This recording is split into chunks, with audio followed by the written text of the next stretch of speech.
বাংলার তরুণ জনতা, তাওহীদি জনতা, ওঠো, জাগো, হিম্মত করো, সাহস সঞ্চার করো।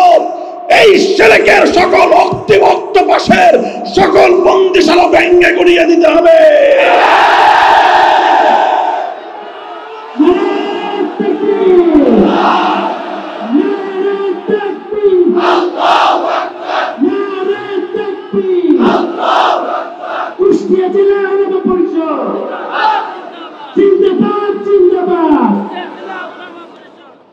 মুহতারাম হাজিরিন, কথাটা পরিষ্কার, এই কথা আমি আর লম্বা করতেছি না। আল্লাহর পরিবর্তে আল্লাহর আইনের বিরুদ্ধে কোনো বাদশা যদি আইন করে সেই বাদশাকে বলা হবে তাগুত। আল্লাহর আইনের বিরুদ্ধে কোন রাষ্ট্রপতি যদি আইন করে সেই রাষ্ট্রপতি হবে তাগুত। আল্লাহর আইনের বিরুদ্ধে কোন প্রধানমন্ত্রী যদি আইন জারি করে সেই প্রধানমন্ত্রীকে বলা হবে তাগুত। আল্লাহর আইনের বিরুদ্ধে কোন মন্ত্রী পরিষদ যদি কোনো আইনকে বৈধতা দান করে সেই মন্ত্রী পরিষদ হবে তাগুত। আল্লাহর আইনের বিরুদ্ধে কোন আইন পরিষদ, কোন সংসদ যদি কোনো আইন পাশ করে গোটা সংসদ হবে তাগুত। আল্লাহর আইনের বিরুদ্ধে কোন আদালত যদি কোনো আইন তৈরি করে, কোন বিচারপতি যদি কোনো আইন তৈরি করে সেই বিচারক, সেই বিচারালয়, সেই বিচারপতি সবগুলোই হবে তাগুতের আখড়া।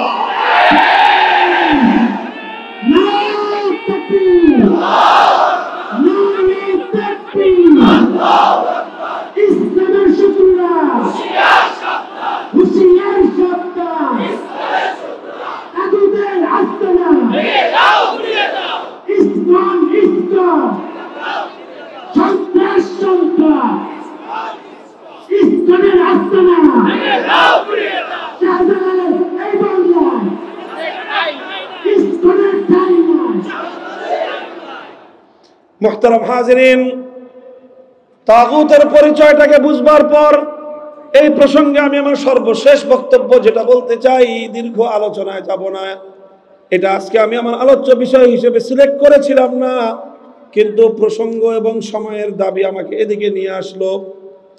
আমরা 1947 সালে আমার এই সম্প্রদায়ে, আমার এই জাতির সোনার সন্তানেরা, আমার পূর্বপুরুষ, আপনার পূর্বপুরুষরা, আমাদের বাবারা, দাদারা আল্লাহর জমিনে আল্লাহর সার্বভৌমত্ব কায়েম করবার জন্য, আল্লাহর জমিনকে একমাত্র আল্লাহর আইনের শাসনের আওতায় আনবার জন্য, একমাত্র আল্লাহর আইন দ্বারা যেন আমার দেশটা, এই জাতি, এই জনপদ যেন পরিচালিত হয়, তারা অনেক সংগ্রাম করেছিল, অনেক ত্যাগ আর কোরবানি স্বীকার করেছিল, অনেক স্যাক্রিফাইস তারা করেছিল, ত্যাগের নজরানা পেশ করেছিল। দুর্ভাগ্যজনকভাবে আমাদের পূর্বপুরুষরা অনেক ত্যাগ স্বীকার করার পরেও আমাদের পরবর্তী প্রজন্মের দুর্বলতার কারণে তাদের সেই দীর্ঘদিনের সংগ্রামের সুফসল এখন আমরা ঘরে তুলতে পারি নাই।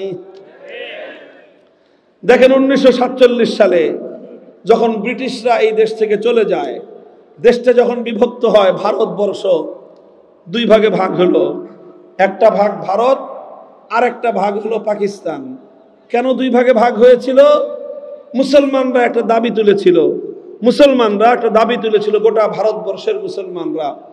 সেই দাবিটা হলো এই যে যদি আমরা এইভাবে হিন্দু মুসলিম একসঙ্গে দেশ বানাই, তাহলে যেটা হবে সেটা হলো হিন্দুরা যেহেতু সংখ্যাগরিষ্ঠ, কাজেই মুসলমানরা তাদের প্রাণের দাবি, প্রাণের চাহিদা, যে তাদের ভূমি, তাদের ভূখণ্ড আল্লাহর আইনের দ্বারা শাসিত হওয়া, এই চাহিদা তাদের পূরণ হবে না। এই জন্য মুসলমানরা চাইল আমরা আমাদের এই প্রাণের চাহিদা পূরণ করে আমরা আল্লাহর আইনের অধীনে শাসিত হব, কোনো মানব রচিত তন্ত্রমন্ত্রের দ্বারা আমরা পরিচালিত হব না। এই ছিল আমার, আপনার, এই বিশাল বঙ্গ জনপদের মুসলমানদের বর্তমান প্রজন্মের পূর্বপুরুষদের একান্ত চাহিদা। এই চাহিদার কারণে তাদেরকে অনেক ত্যাগ স্বীকার করতে হয়েছে। গোটা ভারত, এই উপমহাদেশে, ভারতবর্ষে অন্য কোনো সম্প্রদায়, অন্য কোনো এলাকার, অন্য কোনো দেশের, অন্য কোনো অঞ্চলের মুসলমানদেরকে এতটা ত্যাগ আর স্বীকার করতে হয় নাই যেটা এই বঙ্গ অঞ্চলের, তৎকালীন পূর্ববঙ্গ, পরবর্তী পূর্ব পাকিস্তান, বর্তমান বাংলাদেশ, এই অঞ্চলের মুসলমানদেরকে যতটা ত্যাগ আর কোরবানি স্বীকার করতে হয়েছে। কলকাতা ছিল আমাদের বাড়ির কাছে, ভারত ছিল আমাদের চারিপাশে ঘিরে, দিল্লি ছিল আমাদের কাছে, কিন্তু বাড়ির কাছের কলকাতাকে লাথি মারলাম, দিল্লিকে তালাক দিলাম, চতুর্পাশের ভারতকে আমরা ত্যাগ করলাম, 2000 কিলোমিটার দূরত্বের পশ্চিম পাকিস্তানিদের সঙ্গে আমরা গাঁটছড়া বাঁধলাম। কিসের জন্য? পশ্চিম পাকিস্তানিদের সাথে আমাদের এই দেশের পূর্বপুরুষদের আলাদা কোনো প্রীতি ছিল না, আলাদা কোনো ভালোবাসার প্রেম ছিল না। শুধু একটা জিনিস ছিল, ওরাও মুসলমান আমরাও মুসলমান, সংখ্যাগরিষ্ঠ মুসলিম অধ্যুষিত এলাকায় আল্লাহর কোরআন হবে সংবিধান, ইসলাম হবে শাসন ব্যবস্থা। শুধু এই জন্য বাড়ির কাছের ভারতকে ছেড়ে 2000 কিলোমিটার দূরের পশ্চিম পাকিস্তানিদের সঙ্গে আমরা এক রাষ্ট্র গঠন করেছিলাম। এই রাষ্ট্র গঠনে অনেক মানুষ ছিলেন একসঙ্গে। রাষ্ট্র গঠনের এই প্রাথমিক পর্যায়ে শেখ মুজিবুর রহমান সাহেবও এই দাবির পক্ষেই ছিলেন। পরবর্তীতে তিনি আদর্শচ্যুত হয়েছেন, পরবর্তীতে তিনি তার আদর্শ থেকে বিচ্যুত হয়েছেন। সাফ কথায় বললে তিনি হেদায়েতের পথ থেকে গুমরাহ হয়েছেন। আরো অনেকেই গুমরাহ হয়েছেন, ওনার নামটা বললাম কারণ পরবর্তীতে ওনার আলোচনা এবং ওনার ভূমিকা অনেক অনেক আলোচিত ছিল, এই জন্য বললাম। হয় ওনার পূর্বের ভূমিকা যদি সঠিক হয়ে থাকে, পরবর্তী ভূমিকা ছিল ভুল, আর পূর্বের ভূমিকা যদি পরের ভূমিকা যদি সঠিক হয়ে থাকে, পূর্বের ভূমিকা ছিল ভুল।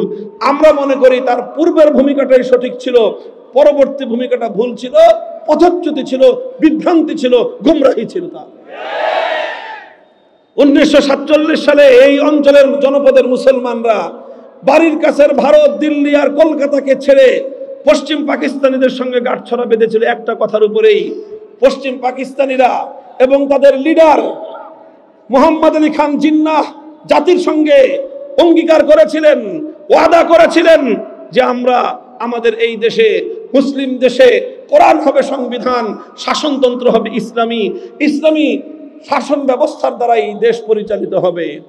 আমাদের দেশের আমাদের পূর্বপুরুষরা বললেন, ঠিক আছে, আমরা ভারতের মধ্যে এত বিশাল রাষ্ট্রের প্রয়োজন আমাদের নাই, অর্থনৈতিক এত উন্নতির প্রয়োজন আমাদের নাই, সারা পৃথিবীতে এত সুনাম সুখ্যাতির প্রয়োজন আমাদের নাই, সব কিছুকে দুপায়ে দলে শুধুমাত্র ইসলামী শাসন ব্যবস্থার আকাঙ্ক্ষা নিয়ে পশ্চিম পাকিস্তানিদের সঙ্গে আমরা গাঁটছড়া বেঁধেছিলাম।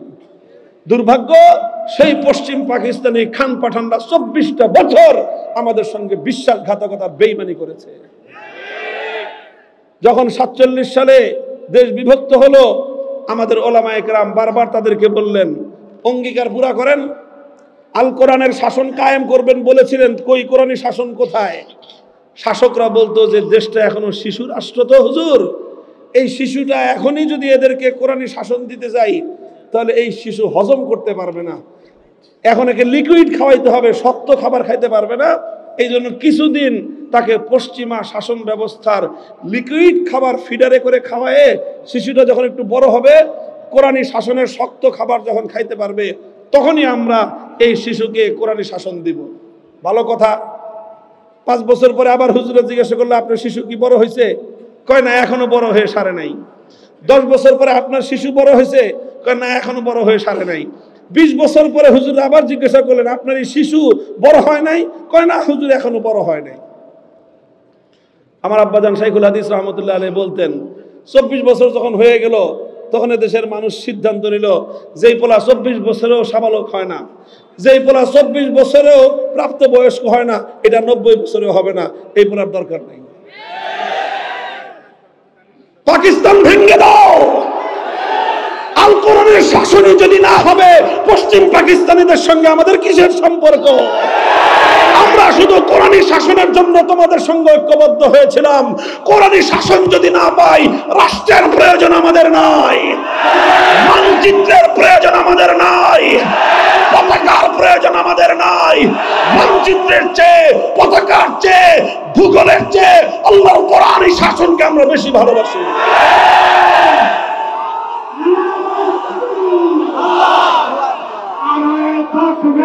আল্লাহ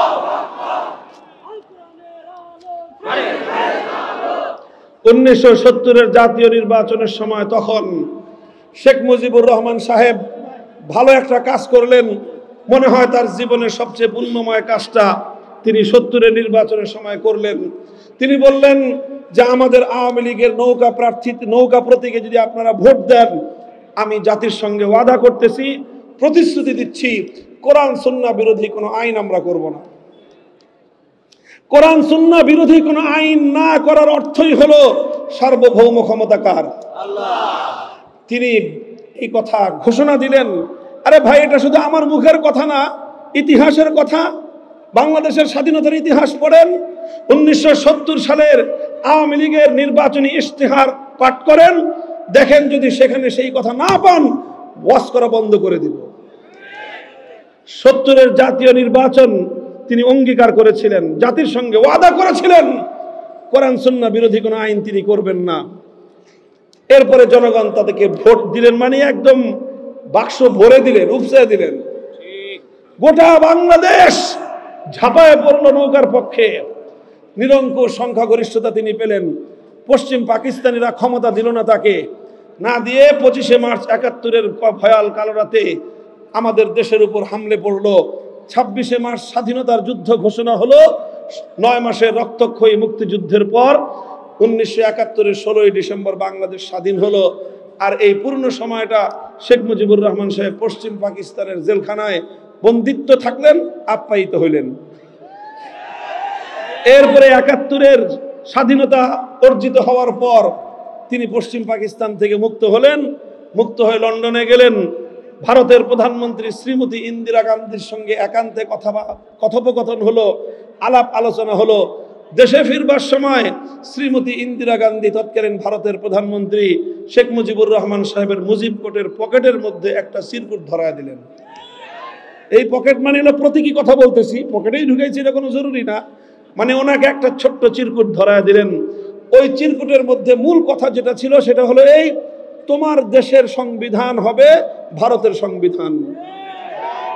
অর্থাৎ ভারতের সংবিধানের যে মূলনীতিগুলো, যাদেরকে আমরা 1947 সালে ত্যাগ করেছিলাম, তালাক দিয়েছিলাম, সেই ভারত 1947 সালে আমাদের কাছে পরাস্ত হওয়ার পর 71 সালের যুদ্ধের পর তারা আবার সেই কালনাগিনীর মতো আমাদেরকে ছোবল মারার জন্য তারা তাদের রাষ্ট্রের সংবিধানের মূল 4 নীতি, জাতীয়তাবাদ, ধর্মনিরপেক্ষতাবাদ, গণতন্ত্র আর সমাজতন্ত্রের মূলনীতিগুলোকে বাংলাদেশের রাষ্ট্রের সংবিধানের মূলনীতি বানানোর জন্য শেখ মুজিবকে কানে কানে ফুসলিয়ে দিলেন।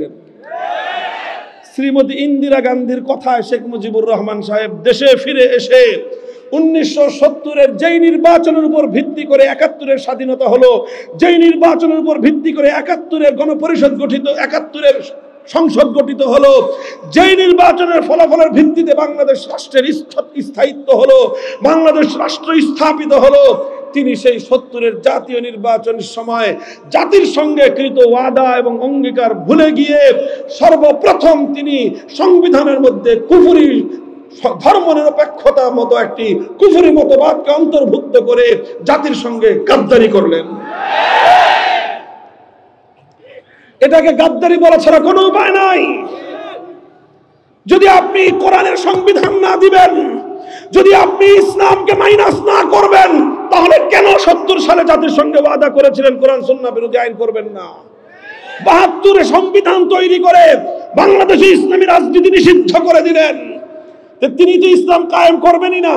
কেউ যেন ইসলামী আন্দোলন করতে না পারে, ইসলামকে রাষ্ট্রীয় পর্যায়ে কায়েম করার রাজনৈতিক দল না করতে পারে, সেজন্য আইন করে দেশের সমস্ত ইসলামিক রাজনৈতিক দলগুলোকে নিষিদ্ধ করে দিলেন। এবং এর প্রায়শ্চিত্ত তিনি করলেন 75 সালের 15ই আগস্ট। এরপরে 75-এর 15ই আগস্টের পরে অনেক কাহিনী ঘটলো। যারা আসলেন তারা প্রথম দিকে মুসলমানদের ম্যান্ডেটকে একটু শ্রদ্ধা জানানোর চেষ্টা করলেন। সংবিধানের শুরুতে বিসমিল্লাহির রহমানির রহিম সংযুক্ত করলেন। মহান আল্লাহর উপর অবিচল আস্থা এবং বিশ্বাসকে অন্তর্ভুক্ত করে ধর্মনিরপেক্ষতাবাদকে মাইনাস করে দিয়ে বাংলাদেশে ইসলামী রাষ্ট্র প্রতিষ্ঠার জন্য রাজনীতি করবার অধিকারকে ফিরিয়ে দিলেন। একটা গোজামিল করলেন, অর্থাৎ আল্লাহর উপর অবিচল আস্থা এবং বিশ্বাস যেই সংবিধানে থাকে, সেই সংবিধান অনুযায়ী